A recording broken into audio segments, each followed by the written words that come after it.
Hello, xin chào các bạn đã quay trở lại với kênh YouTube Review 5 phút. Trong tin nghịch những tập mới nhất, sau khi rút xương vọng nguyệt, Vương Lâm đã bị con vật khổng lồ ấy tấn công hết sức quyết liệt. Thậm chí, ngay cả nhục thân của Vương Lâm cũng bị nó đánh tan, rất may là nguyên thần còn bỏ chạy được, nếu không thì bỏ mạng mất rồi.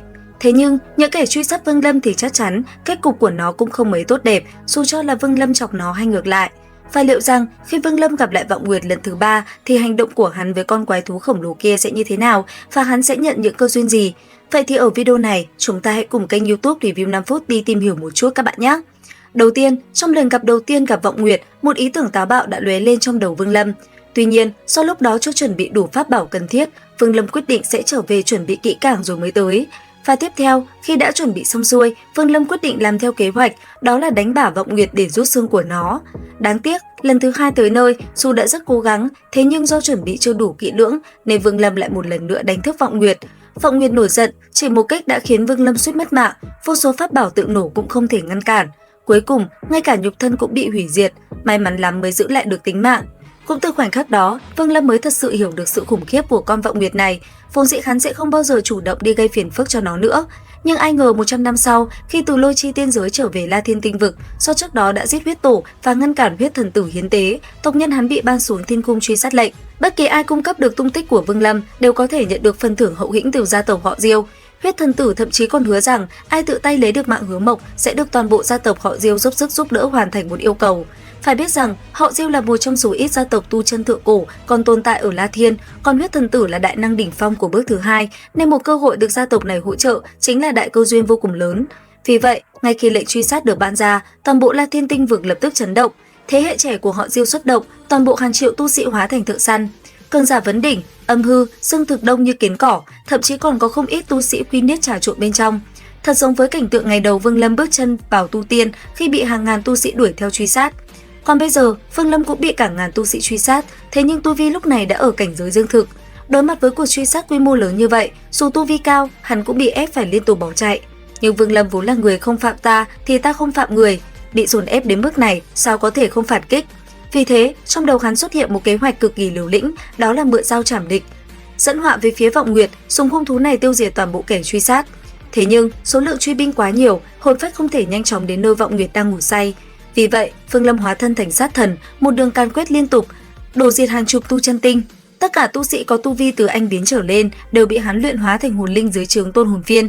Cuối cùng, đội quân hồn linh thành công mở ra một con đường máu giữa vòng vây và lao thẳng tới nơi vọng nguyệt đang ở. Vương Lâm hiểu rõ một khi con hung thú này nổi giận thì sức mạnh của nó đủ sánh ngang với đại năng đỉnh phong bước 2, đủ sức hủy diệt tất cả. Để dụ địch vào bẫy, trên đường chạy trốn hắn cố ý giả vờ kiệt sức, luôn giữ khoảng cách vừa đủ với truy binh, dẫn theo Siêu Băng Vân, Siêu Vân Hải cùng gần triệu tu sĩ tham lam tới Bắc vực La Thiên, nơi vọng nguyệt đang ngủ say. Sau đó, hắn lập tức chui vào cơ thể vọng nguyệt. Tu sĩ bản địa ở Bắc vực biết rõ đây là cấm địa nên sợ hãi rút lui, nhưng tu sĩ họ Diêu và các cường giả ngoại lai lại tự tin thái quá. Sau khi xem qua điển tịch gia tộc, họ cho rằng cho dù đây là hung thú thì quá số lượng tu sĩ đông đảo như vậy, hợp lực lại vẫn đủ sức tiêu diệt nó. Vì thế, tất cả đều lao vào màn xương đen, tiến sâu xuống lòng đất để truy tìm Vương Lâm. Trong khi đó, Vương Lâm đã quá quen thuộc với nơi này, nhanh chóng tiến vào sâu trong cơ thể vọng nguyệt. Lần này, hắn thậm chí không cần dùng thủ đoạn gây mê nữa, mà trực tiếp tìm đến vị trí nhạy cảm nhất của con thú khổng lồ, rồi đâm thẳng vào đó, đánh thức nó thêm một lần nữa. Chỉ trong nháy mắt, toàn bộ tinh không rung chuyển dữ dội, hàng tỷ xúc tu của vọng nguyệt xé nát bầu trời, lật tung thiên địa.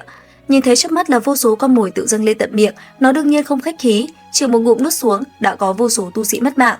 Kết hợp với uy áp kinh khủng, chẳng khác nào một chỉ của cổ thần, cần 1 triệu tu sĩ truy sát Vương Lâm, không một ai có thể thoát thân, toàn bộ đều bỏ mạng tại đây. Sau ngày hôm đó, cái tên Hứa Mộc vang dội khắp La Thiên Tinh Vực. Cũng nhờ cuộc tàn sát kinh thiên động địa này, hắn chính thức tạo dựng danh hiệu Vương Ma Tử, một cái tên khiến vô số người nghe thấy đều khiếp sợ. Chỉ có thể nói, đám tu sĩ bị vọng nguyệt nuốt chửng hoàn toàn là tự chuốc lấy. Bao nhiêu mục tiêu dễ đối phó không chọn, lại cố chấp truy sát một sát tinh như Vương Lâm, cuối cùng toàn bộ đều trở thành thức ăn cho hung thú. Màn báo thù ngược này của Vương Lâm quả thực vô cùng hả dạ. Trong lúc Vương Lâm mượn tay vọng nguyệt đại khai sát giới, địa chủ Lôi Tiên Điện là Viêm Lôi Tử cùng các cao tầng La Thiên cũng kéo đến.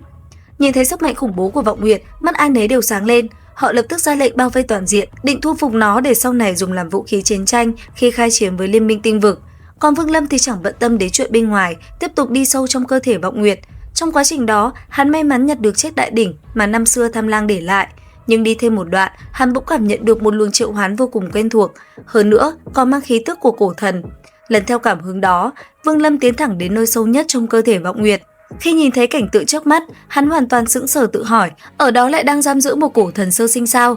Lúc này, hắn mới hiểu ra vì sao Vọng Nguyệt không ký sinh cổ thần mà vẫn sống được lâu đến vậy, hóa ra nó đã nuốt chửng vị cổ thần này.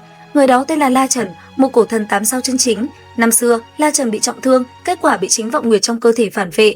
Suốt những năm qua, để duy trì sinh mệnh của mình, Vọng Nguyệt luôn giam giữ La Trần tại đây, không ngừng hấp thu và làm hao mòn lực lượng cổ thần của ông, biến một vị cổ thần bát tinh từng tung hoành thiên địa thành bộ dạng trẻ sơ sinh như hiện tại. La Trần triệu hoán Vương Lâm bởi cảm nhận được khí tức cổ thần trên người hắn. Đáng tiếc, khi đó người tới chỉ là phân thân của Vương Lâm, còn bản thể cổ thần không có mặt, nên La Trần chỉ có thể nhờ hắn sau này mang cổ thần chân chính quay lại để tiếp nhận truyền thừa của mình. Sau đó, La Trần trực tiếp tự hủy một tinh điểm cổ thần, cưỡng ép đưa Vương Lâm ra khỏi cơ thể Vọng Nguyệt.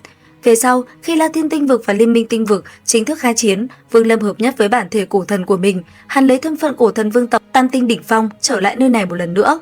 Sau đó, hắn tiến vào cơ thể Vọng Nguyệt gặp La Trần. Tiếp theo, trải qua hàng loạt trận chiến cùng sự trợ giúp của La Thần, hắn cuối cùng cũng đột phá tại chỗ, trở thành cổ thần vương tộc Ngũ Tinh.